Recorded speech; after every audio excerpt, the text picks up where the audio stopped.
Evet, ikinci bölümde sizlere satışta bilmeniz gereken 14 temel kuraldan bahsedeceğim. Bunlar hem satışta bilinmeyen diye bakabilirsiniz veya da bildiğiniz zaman ciddi anlamda satış konusunda sizi ileri götürecek olan tecrübe ve bilgilerimden topladığım 14 şey. Okey, ilk başlayalım esasında. İlk birinci konu satış cesaret ve tutku demektir diyoruz. Şimdi cesaret niye önemli bir şey? Şimdi cesaret korktuğunuz zaman satışta iki temel korku vardır. Aslında sadece satış değil, her insanda olan bu iki temel korku var. Bir tanesi başarısızlıktır, bir tanesi de reddedilmedir. Şimdi bu başarısızlık korkusu kişinin emin olmadan yeni insanlara tanışmak, yeni insanlara ziyaret etmek, yeni insanlara randevu almak gibi birçok konuda kendisini geri tutmasına sebep olacaktır. Bu da esasında kişinin başarı şansının önünde bir engel olacaktır. Peki nasıl yeniyoruz esasında? Bir şeye ne kadar çok tutku duyarsak, bir şeye ne kadar inanırsak o kadar o işi yaparken çok fazla enerji kaybetmeyiz. Örnek verecek olursam, siz bugün bir sinemaya gittiğiniz zaman veya bir restorana gittiğiniz zaman veya yeni bir ülkeye seyahat gittiğiniz zaman ne yapıyorsunuz? Direkt olaraktan en yakın arkadaşlarınızı telefonla arayıp veya e-mail ataraktan hemen bir tavsiyede bulunuyorsunuz. Niye? Çünkü o yapmış olduğunuz güzel paylaşımları onlara da aktarıp onların da aynı işi deneyim yaşamasını istiyorsunuz. İşte satış esasına bu şekilde bakarsanız satış esasında oldukça basit ve eğlenceli bir iş. Yani beğendiğiniz, inandığınız, güvendiğiniz ürünleri, hizmetleri, deneyimleri yakın çevrenize bahsederekten onların da bunlardan faydalanmasını sağlamaktır. Satışta 3 tane temel şey var. Eğer bu 3 şeye sahipseniz insanlarla iletişim kurarken zorluk çekmezsiniz. Bir tanesi dürüstlük. Dürüstlük nedir esasında? Bir konuda doğru bildiğiniz şeyleri başkana paylaşmaktır. Bir konuyu bilmediğiniz zaman, inanmadığınız zaman veya karşıya fayda sağlanmayacağını inandığınız zaman karşı o konuda buradaki sakıncalardan bahsetmektir. İkinci konu ise samimiyettir.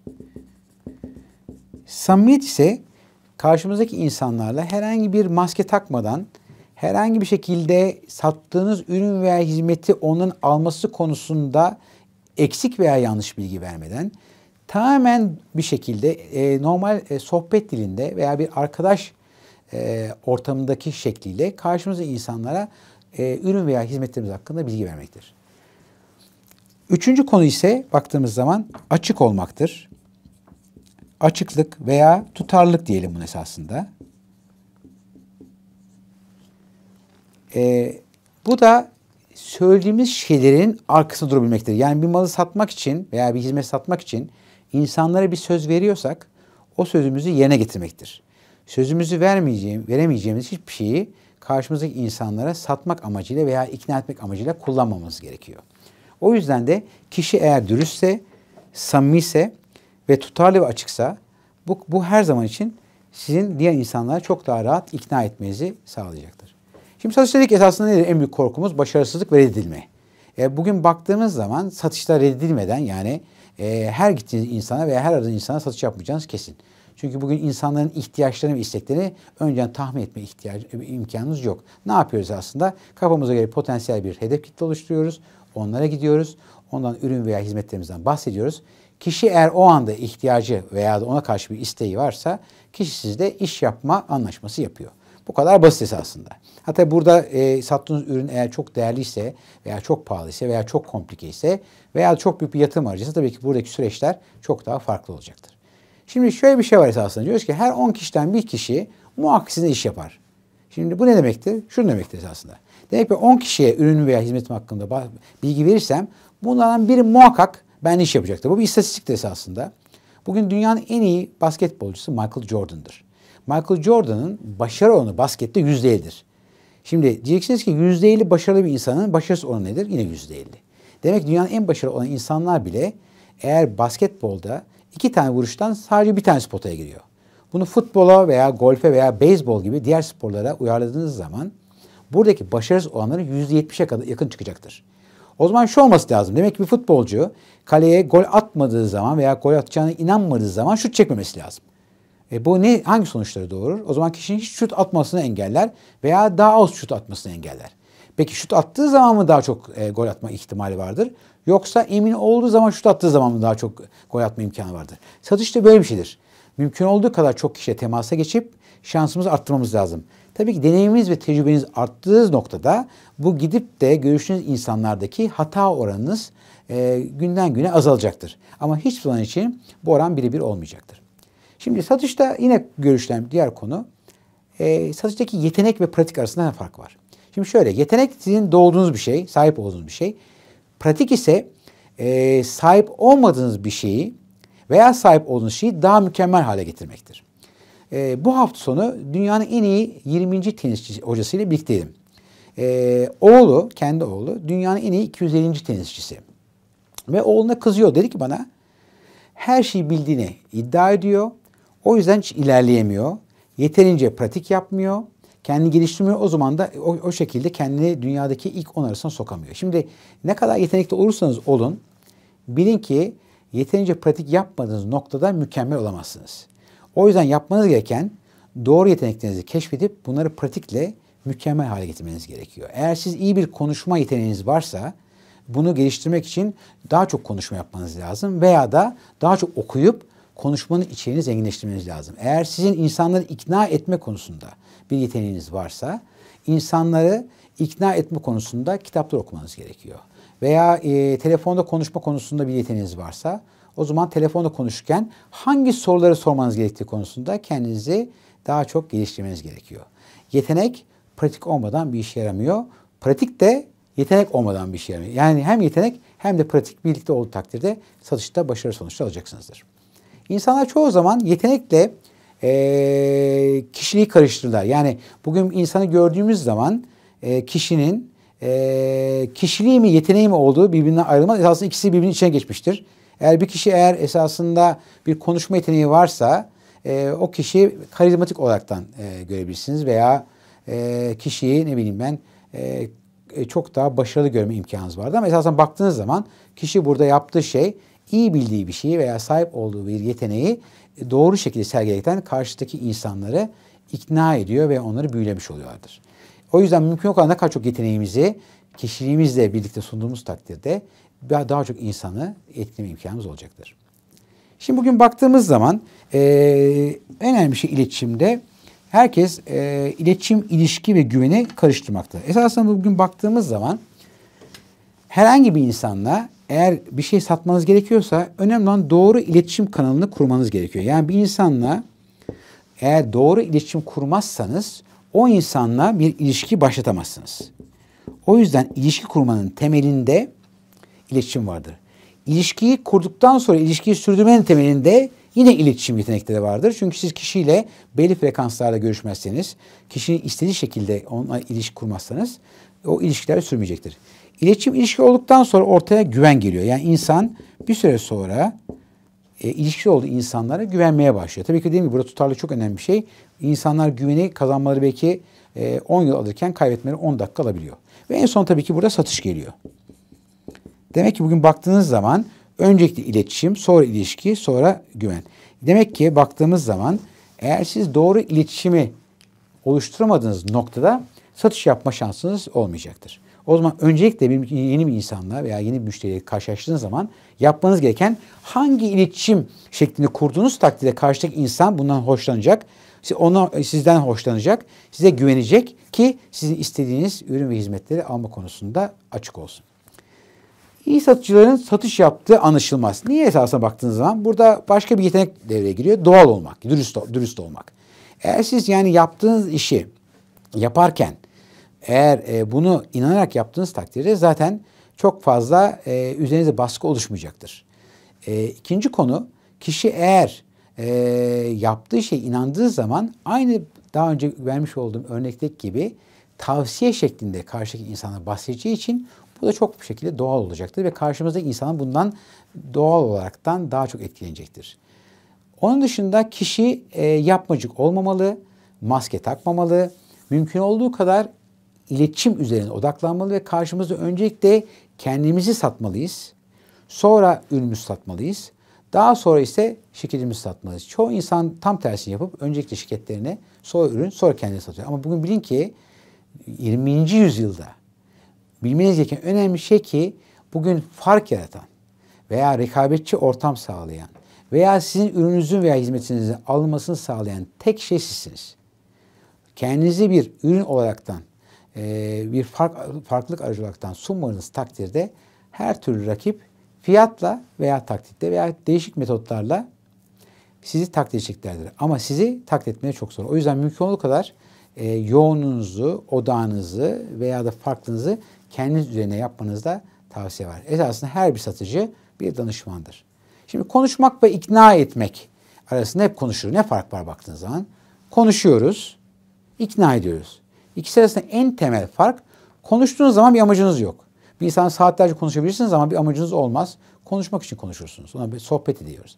Ama ikna etme için de muhakkak bir sonuç vardır. Yani bu konuşmanın sonunda karşımızdaki insanın belli bir eyleme geçmesini bekleriz. Eyleme geçmediği takdirde o zaman biz ikna etmemiş oluyoruz. Bununla ilgili güzel bir öyküm var. Biraz odaklanmanızı istiyorum çünkü biraz karışık gelebilir. Bir gün bir sigortacı askerleri toplamış ve onlara bir sigortadan bahsetmiş. Demiş ki askerlere, sayın askerler, eğer savaşa gittiğiniz zaman kafanıza bir kurşun yerseniz ve sigortanız yoksa ailenize hiç para kalmaz. Ama eğer savaşa giderseniz ve sigortanız varsa kafanıza bir kurşun yersiniz, o zaman ailenize yüklü para kalır. Şimdi bu durumda kimler satın almak istiyor bu sigortayı? El kaldırsın demiş. Hiç kimse umursamamış. Daha sonra birkaç kere daha aynı soruyu sormuş. Hiç kimse ilgilenmemiş. Daha sonra içeri bir çavuş gelmiş. Demiş sen çekil demiş. Sen onların dilini anlamazsın. Ben tekrar askerlere bir sorayım. Bak bakalım bakış açıları değişiyor mu? Demiş ki askerler daha önce sigortacı duydunuz. Ne dedi size? Eğer bugün bir sigortanız yoksa savaşa gittiğiniz takdirde devlet baba aileniz hiç para ödemez. Fakat eğer sigortanız varsa devlet baba kafanıza bir kurşun yediğiniz zaman ailenize yüklü bir para vermek zorunda kalır. Şimdi arkadaşlar düşünmenizi istiyorum. Siz bugün devlet baba olsaydınız savaşa öncelikle kimi gönderdiniz? Şimdi el kaldırsın demişler. Herkes el kaldırmış. Ya bugün baktığınız zaman insanlara aynı mesajı farklı şekillerde veya onlarda bir duygu yaratacak korku, kazanç bir duygu yaratacak şekilde sunduğunuz takdirde karşımızdaki insanlar eyleme geçecektir. Ama aksi takdirde plansız, programsız ve hedefsiz bir şey konuştuğunuz takdirde karşımızdaki insanlar ikna olmayacaktır. Satışta en önemli iki tane konu, yetenek. Bir tanesi soru sormak, ikincisi dinlemektir. Şimdi bugün baktığımız zaman satıcıların iyi olanlarıyla mükemmel olanlar arasında en büyük fark çok iyi satıcıların çok doğru ve çok soru sormaları. Daha az nitelikli satıcıların ise soru sormamaları, daha çok anlatmalarıdır. Karşımızdaki insanda eğer güven uyandırmak istiyorsak yapmamız gereken şey konuşmak, anlatmak değil. Karşımızdaki insanı doğru sorularla ihtiyaç ve istek yaratmaktır. O yüzden konunuzla ne kadar hakim olursanız olun, doğru soruları sormadığınız takdirde karşımızdaki insanlarda alma isteği yaratamayacağızdır.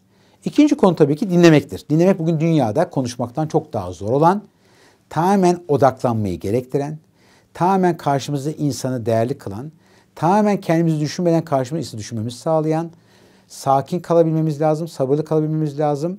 Mümkün olan olaya büyük boyutta bakmamız gerektiren çok önemli bir yetenektir. Bugün dinleme yeteneğiniz olmadığı takdirde karşımızdaki insanı anlama şansımız olmayacaktır. Anlamadığımız zaman karşımızdaki insanı doğru yönlendiremeyeceğiz. Bu şekilde karşımızdaki insanın ihtiyaç ve isteklerini doğru ifade etmesine imkan vermeyeceğiz. O yüzden iki temel yeteneği çok iyi bilmemiz gerekiyor. Birisi doğru soru soracağız. Karşımızdaki insanda sorularla duygu yaratacağız. Korku veya kazanç. Daha sonra çok iyi dinleyerekten, tekrar doğru sorular soraraktan, müşteriyi yönelterekten istediğim sonuçları elde edeceğiz. Satışta temelde baktığımız zaman önemli bir şey. Hiçbir insan bir satıcıyı sadece konuşması için veya ürün broşürünü anlatması için çağırmaz. Bugün baktığımız zaman satıcının görevi, şuraya A diyorsak, şuraya da B diyorsak, bu müşterinin şu andaki mevcut durumudur. Bu da müşterinin ileride olmak istediği, gelecekte olmak istediği durumdur. Burada yapmanız gereken şey müşterinizi A'dan B'ye doğru götürmektir baktığınız zaman. O zaman bu aradaki şey sizin yaratmış olduğunuz değerdir. Satıcının değeri müşteriyi mevcut durumdan, yani şu anda bulunduğu problemi olabilir, olmayabilir. Gelecekteki istediği durum diyelim buna. duruma getirmektir.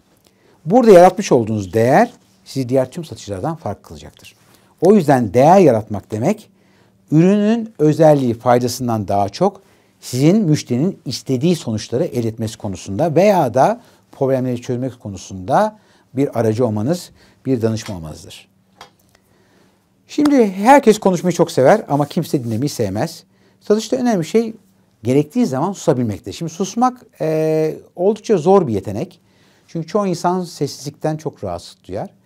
Özellikle satışta herhangi bir şey teklif ettiğiniz takdirde veya karşı tarafta herhangi bir duygu, korku veya bir etki yaratmak istiyorsanız arkasından bir süre susmanıza fayda var.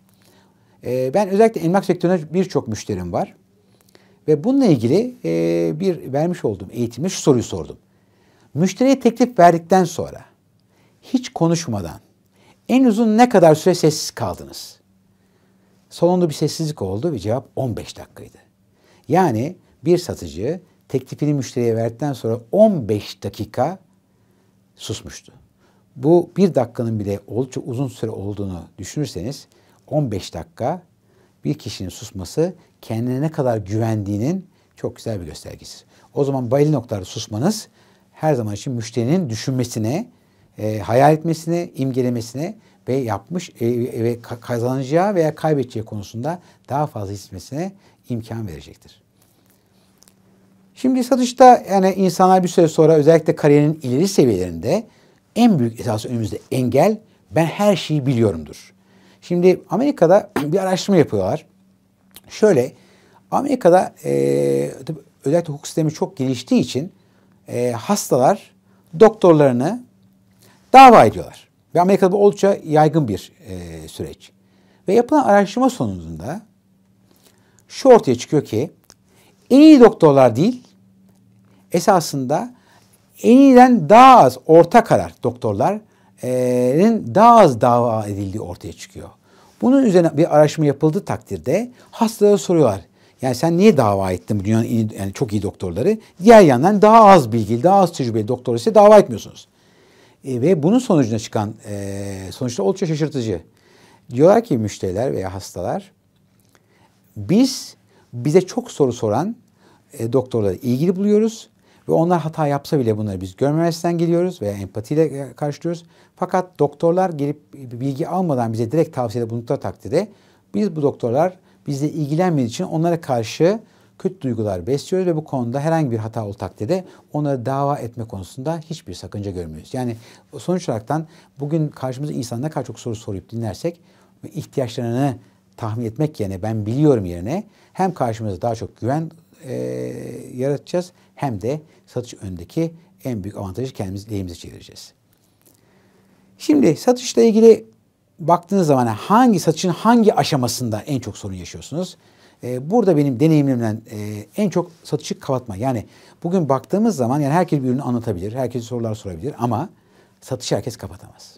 Ve dünyanın hangi ülkesine giderseniz gidin, yeryüzünde en zor iş müşteriden siparişi alabilmektir veya anlaşmayı imza atabilmektir. O yüzden yapılması gereken şey her ziyarette bir sonraki aşamaya geçmekle ilgili eylemleri belirlemeniz ve ne olursa olsun her zaman için aynı bir satranç gibi her yaptığınız hamleden sonra hayalinizde karşımızdaki insanın alması için hamleleri yapmak gerektiğini düşünmeniz gerekiyor. Yani sonuçta karşınızdaki insana belli taahhütler almadan ilerlememiz lazım. Peki ne yapmamız lazım? Çok basit olarak.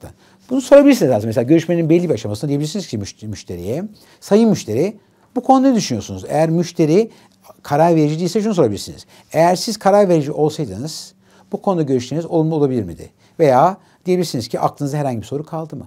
Veya ilerlememizde herhangi bir engel var mı? Bu şekilde karşımızda insanlar evet dedikçe insanlar tutarlı olma konusunda çok hassastırlar. Bir kişi sürekli size olumlu cevap verdiği zaman sonunda yine olumlu bir şekilde iş sonuçlanacaktır.